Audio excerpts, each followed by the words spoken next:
in any event where you are feeling like you have no choice at all, it may be helpful to recognize that the only way it is possible to actually have the experience that you have no choice at all is to actually be free to choose anything. So free to choose anything that you can even choose the experience of having no choice at all. Does that make sense? Yes, no, maybe? I'm getting there. It's kind of like living inside your anonymity, or I don't know. It's asking yourself, how did it come down to the idea that there is no other choice here? Because again, there's a negative and a positive side to this.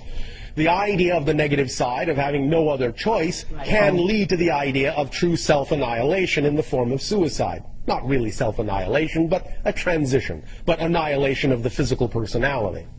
The idea of no choice at all in the positive sense is that your passion is so representative of your true vibration that nothing else seems logical to choose. That there is no other choice but that one. So you can look at it from both sides. Having no choice doesn't in and of itself need to be a negative thing. It can be a positive thing. So the first realization is that even the issue of having no choice can also be positive as well as negative. That can lead to the realization that if you are able, if you're capable of actually arriving at an experience where it seems like you have no choice at all in the negative sense, that the only way you could possibly be having that experience is if you had been given the choice to have that experience, which means you have other choices. Right, you have all choice, right? Yes. So that fine line is walking. It seems to me it's the same line, the line of no choice and all choice. You're as close. Let me put it another way. Let me put it in terms that might be considered somewhat scientific on your planet, using the vernacular, using the example that is referred to as entropy.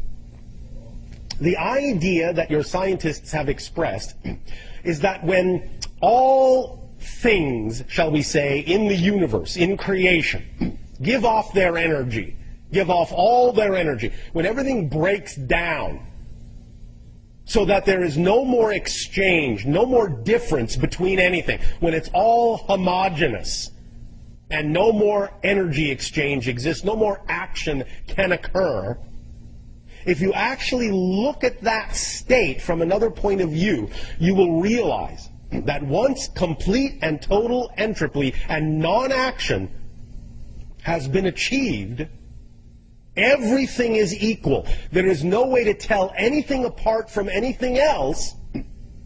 Then in that state of being, anything goes. Which means that it can actually start to recrystallize. It can actually start to reclump. It can actually start to redifferentiate. So from absolute entropy can actually come the seed of a new creation, the seed of a new Big Bang, so to speak. Because once you arrive at a place where everything is absolutely equalized, then anything can happen, because space and time, you don't know what direction anything is going in at all. It's all the same. So it might as well be going in any direction you prefer it to go in. And thus, by having that very thought, it brings everything into action following that thought, because that thought now is all there is for anything to take its cue from. Does that make sense?